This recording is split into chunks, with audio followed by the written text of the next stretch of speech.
Dito na ako guys sa Monclova. O, ito na nga.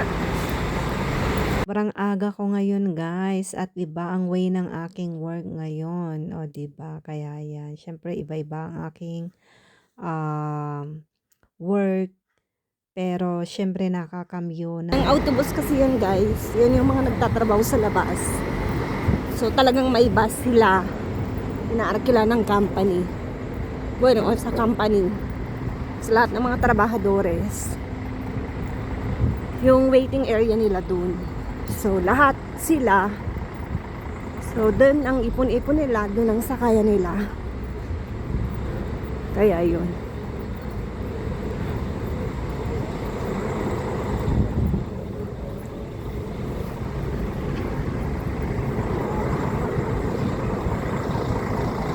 O diba? Ang aga natin, super duper.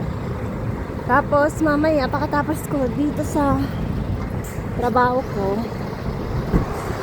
may trabaho na naman ako. Pagkatapos may trabaho na naman ako.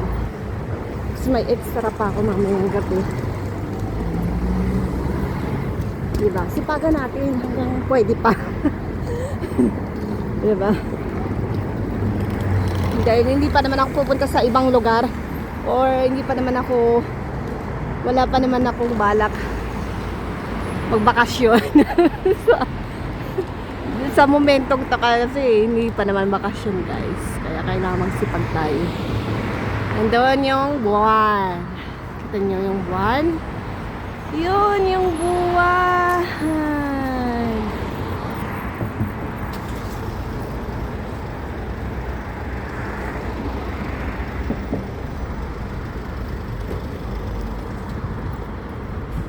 Ang ganda ng araw. Pink doon. Ang pink. Rosetas doon naman. Sa ano na yung araw. Doon. Kulay dilaw.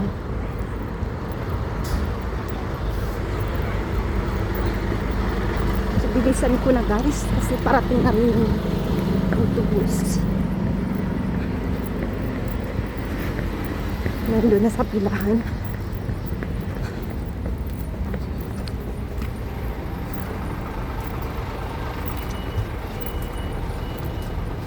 Yan yung Ernesto de Aire del Espacio. Yan. Mga piloto, guys. Diyan. Siyempre sisinta dito na ako. Oh, yes.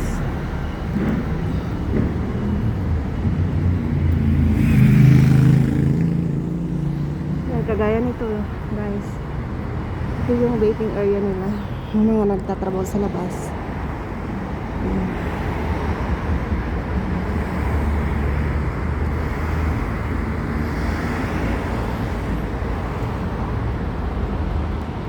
Diba?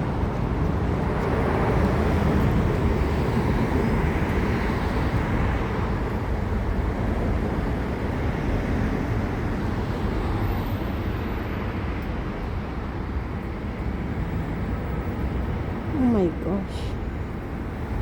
Mr. Autobus.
Yan din yung buwan.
lakad, lakad.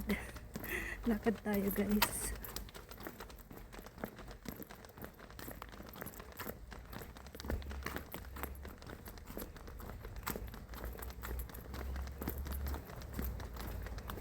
Ay, pwede ser.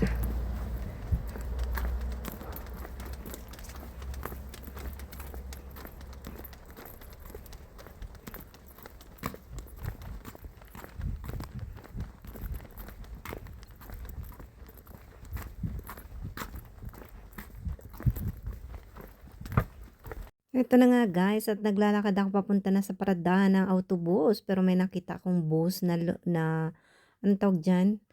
Ah, lumampas na sa aming paradahan pero sana ay hindi pa 'yun kasi hindi ko napansin yung kulay, yung number.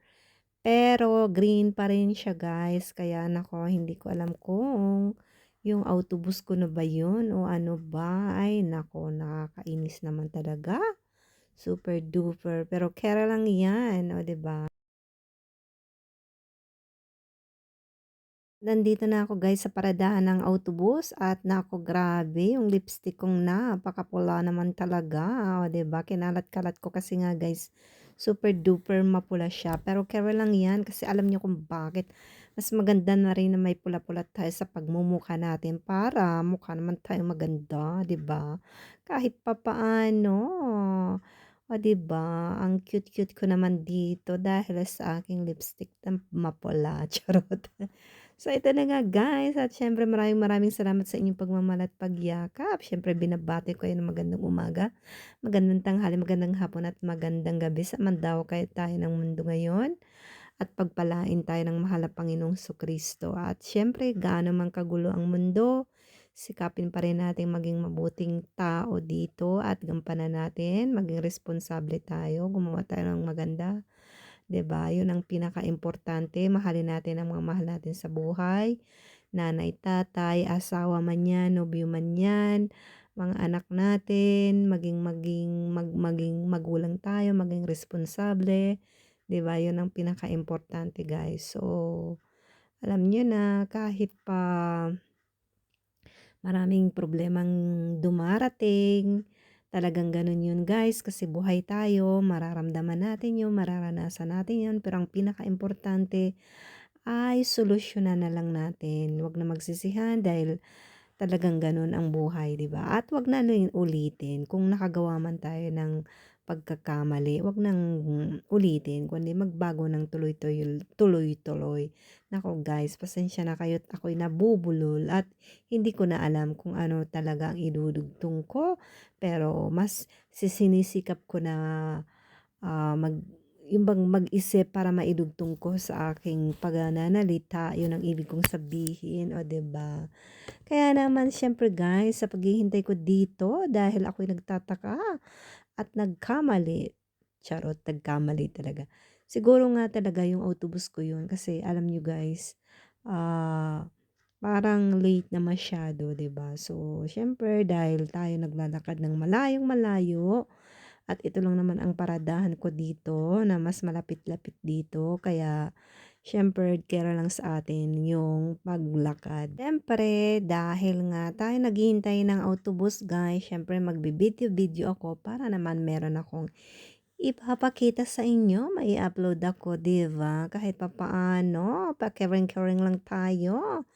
Pero sana naman suportahan niyo ako dito sa aking YouTube channel, dito pa rin sa Gigi Voicing.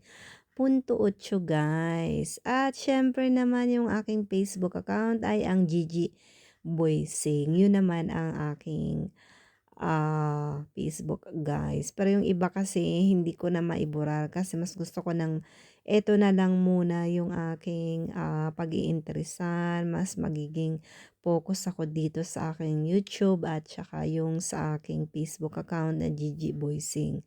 Kasi ang hirap na guys, wala na ako talagang time mag-upload at kung ano-ano pa, o 'di ba, charing. Siyempre gano'n talaga, 'di ba? Kasi siyempre responsableng tao tayo. kahit na anong mangyari, kailangan pa rin nating lumaban, 'di ba? Mag-isa para sa sarili natin. Wala naman lumalaban para sa akin, 'di ako lang, oh, 'di ba? Siyempre, pero yung anak ko hindi ko naman kailangang idamay kasi iba naman yung sa kanya at saka siyempre binata na, nagbibinata, so kailangan din magkaroon siya ng sarili niyang experience sa buhay dito sa mundo, magmabuti, magmasama, pero kung magkamali man siya, lagi kong sinasabi, magbago at wag nang ulitin dahil hindi naman tayo perfecto guys at kailangan din maranasan na mga anak natin yung naranasan natin para maintindihan din nila na talagang dumaan tayo sa ganoon kaya na nasasabi natin na ipapayo na natin sa kanila dahil naging experience na natin yun kumbaga. So guys, nandito na nga ako sa Monclova at syempre ako'y packet na rin dahil alam nyo naman kailangan kumuha pa rin ako ng another autobus para naman makapunta ulit ako sa ibang aking pupuntahan na importante yung obligasyon natin ang pinakamahalaga, o 'di ba? Kaya guys, masasabi ko mali-mali pa ang aking mga sinasabi, mali-mali na kayo. Charot. So, alam niyo kasi ayoko na magpatugtog guys, ayoko na maglagay ng music kasi mahirap na rin marestrangido tayo, 'di ba? So, ito na nga siyempre paakyat na ako ng eskalera kaya naman samahan niyo ko kung saan ako mapupunta. Pero hanggang dito lang naman ang aking video guys kasi alam niyo naman hindi ko naman kayo puwedeng dalhin sa aking mga work. Kaya pasensya na kayo kung ganito lang muna ang aking mga video at saka alam niyo naman hindi pa ako nakakapagbiyahe at hindi pa naaayos ang aking reforma sa sarili. Charot, reforma sa sarili. Mga planong palpak guys kasi siyempre kailangan muna tayo magtrabaho, 'di ba? Kailangan muna tayo maging responsable. 'Yun ang pinakaimportante, yung hindi tayo mawalan ng trabaho guys. Naku, dahil ang hirap.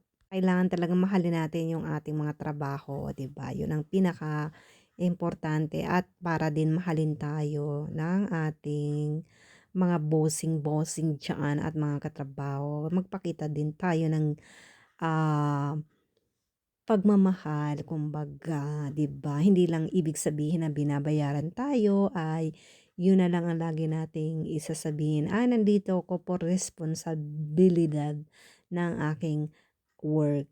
Pero kailangan din naman na bigyan natin ng pagmamahal, o 'di ba? So guys, pasensya na kayo sa aking pagbo-voice over dahil talagang antok na ako, hindi ko na kaya. So ito na nga at syempre guys, maraming salamat sa inyong pagmamahal at pagyakap. Pasensya na kayo kung ang aking pagbo-voice over ay wala na sa tama. Wala na sa tama. Lasing na yata ako guys. Kasi kung ano-ano nang sinasabi ko dito sa aking ay pagba-vlog.